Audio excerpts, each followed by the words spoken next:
Terima kasih Anda masih bersama kami. Bagi Anda yang baru saja bergabung, kami hadirkan kembali 3 berita utama hari ini. Gempa Garut tidak berdampak pada kunjungan wisatawan di Pantai Pangandaran.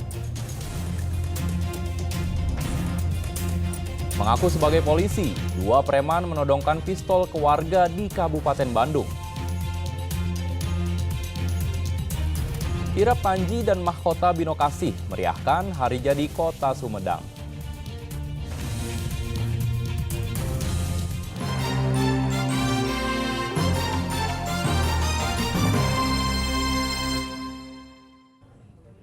Dua orang preman di Kabupaten Bandung mengaku sebagai polisi. Mereka menodongkan pistol ke arah warga sekitar.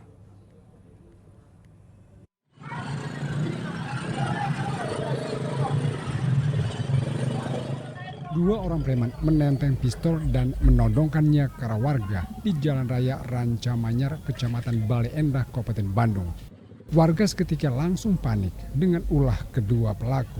Bahkan dalam aksinya, kedua pria ini mengaku sebagai anggota kepolisian. Peristiwa ini terjadi pada akhir pekan 27 April lalu. Saat itu kedua pelaku mengendarai sebuah kendaraan sedan melaju ke arah Bandung. Namun setiba di persimpangan Rancamanyar, kendaraan mereka menabrak kendaraan lain. Saat dihentikan warga, pelaku justru menodongkan pistol ke arah warga. Mobil itu nubruk, langsung berhentiin sama warga ya. Pasti berhentiin, datang ada yang ngejar gitu. Jadi dia sempat ngeluarin kayak safety Ya gitu? sempat ngeluarin beceng Pak. Sama warga gitu, beceng itu ditodongin. Sempat takut juga, panik warga Ya ya? iya, warga panik, langsung warga banyak. Sempat dikejar warga, pelaku kemudian kabur. Kedua pelaku bernama Eri dan Iyana, warga Garut, langsung diciduk aparat kepolisian. Keduanya diketahui sebagai preman yang kerap malak di sepanjang Jalan Nagrek hingga Bale Endah. Saat digeledah di mobil pelaku, petugas menemukan korek berbentuk pistol api. Kami amankan kedua pelakunya berdasarkan informasi dari masyarakat. Jadi saat kami amankan memang kedua orang tersebut menggunakan pakaian yang mengarah kepada petugas kepolisian. Yang satu menggunakan pakaian polisi, yang satu identik dengan identitas reskrim. Kami juga telah amankan berikut dengan barang bukti berupa senpi yang diduga senpi yang ternyata adalah sebuah korek api. Selain pistol mainan untuk menakuti warga, aparat juga menyita pakaian bertuliskan Satuan Kepolisian, kemudian telepon seluler dan puluhan butir obat keras tanpa izin edar. Dari penyelidikan sementara, pelaku kerap beraksi dengan menakuti warga menggunakan pistol korek api. Muhammad Abbas melaporkan dari Kabupaten Bandung. Ribuan masyarakat Sumedang antusias menyaksikan kirap Panji dan Mahkota Binokasih yang menjadi rangkaian hari jadi ke-446 tahun Kota Sumedang Minggu siang. Sebelum tiba di Sumedang, Mahkota Binokasih sebagai simbol kemaharajaan Sunda ini dibawa ke Kabupaten Ciamis serta Kabupaten Bogor sebagai cikal bakal Sumedang Larang.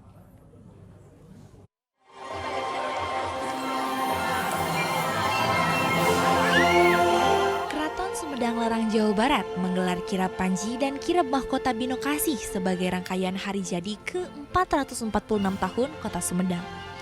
Kedatangan peserta kirap diiringi prajurit Sumedang Larang, disambut antusias ribuan masyarakat yang turut menyaksikan. Iring-iringan berjalan kaki lengkap dengan kereta kencana naga paksi warusan kerajaan yang dinaiki Sri Radia Keraton Sumedang Larang. Saat tiba di alun-alun Sumedang, masyarakat dan para pejabat daerah melihat penampilan kolosal perjuangan prajurit Kerajaan Sumedang Larang yang berjuang di masanya. Acara tahunan ini menarik banyak perhatian masyarakat, termasuk dari wilayah luar kota Sumedang. Banyak warga yang rela jauh-jauh datang untuk menyaksikan meriahnya tradisi tersebut. Acaranya cukup mewah, cukup menarik. Ini soalnya tradisi leluhur nenek moyang kita jangan sampai dilupakan dan harus dilestarikan dan harus dibudayakan. Kirap dibagi dalam 2 sesi, yaitu kirap Panji sebagai perjalanan bekas ibu kota Sumedang Larang yang alami 11 kali perpindahan, mulai dari Kecamatan Dharmaraja sampai Gedung Sri Manganti Keraton Sumedang Larang. Sedangkan kirap Mahkota Binokasih dilakukan secara maraton, di Kerajaan Sunda Galuh yang merupakan cikal bakal Kabupaten Ciamis dan Kerajaan Sunda Pajajaran di Kabupaten Bogor. Ini sebagai napak tilas Kerajaan Mahkota Binokasi yang diserahkan ke Sumedang Larang pada tanggal 22 April dan menjadi hari jadi Kota Sumedang. Sebagai napak tilas dalam perjalanan keberadaan Mahkota Binokasi itu sendiri yang dimulai dari Kerajaan Sunda Galuh di Ciamis berestafeta kepada Kerajaan Sunda Pajajaran di Bogor dan berakhir kepada Kerajaan Sumedang.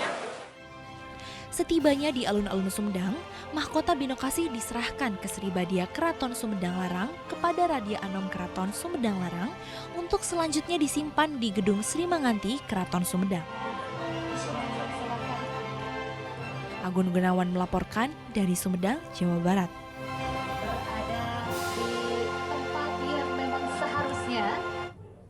Di tangan seorang perajin di Purwakarta, batu alam dan akar kayu bisa disulap menjadi aneka miniatur yang cantik dan juga unik. Lalu seperti apa? Berikut liputannya untuk Anda. Siapa sangka batu-batu alam dan akar kayu ini bisa disulap menjadi rumah ala Jepang. Ya, di tangan perajin bernama Alex Supriyadi, semua bisa diubah menjadi benda bernilai ekonomi tinggi. Bertempat di bengkel kreatifnya di Gang Beringin, Kelurahan Nagri Kaler, Purwakarta, Alex menekuni berbagai jenis miniatur. Ia memadukan batu alam dan akar kayu untuk menghasilkan sebuah miniatur, termasuk rumah kuno Jepang. Berawal dari seni aquascape bersama saudara saya, merintis usaha di aquascape. Selanjutnya saya coba-coba lihat di YouTube ada seni terrarium atau hardscape, membuat miniatur taman, ada rumahnya, ada bunganya, bisa miniatur kolam juga. Nanti kita proses dari bahan-bahan yang sudah dipilih seperti batu yang memang asli dari alam, termasuk biasanya kita pun pakai unsur kayu, terus akar-akaran juga asli. Cuma untuk seni terrarium atau hardscape ini ada dua pilihan, bisa tanamannya asli atau sintetis. Alex mengaku dipengaruhi seni hardscape terrarium. Seni ini memadukan unsur-unsur material batu dan kayu lalu diletakkan dalam wadah kaca. Namun karya Alex tidak direndam di dalam air seperti halnya miniatur bukit atau bebatuan pada media akuarium. Miniatur ini awalnya sekedar coba-coba. Awalnya Alex membuat miniatur yang bisa direndam di dalam air atau aquascape. Konsep saat ini adalah miniatur rumah kuno Jepang. Ya seperti inilah. Biasanya proses seperti ini hampir 1 minggu lah, tergantung mood kita. Kalau moodnya bagus, cepatlah. Miniatur unik tergolong tidak murah, tentu saja karena proses pembuatannya butuh imajinasi dan tingkat estetis yang tinggi.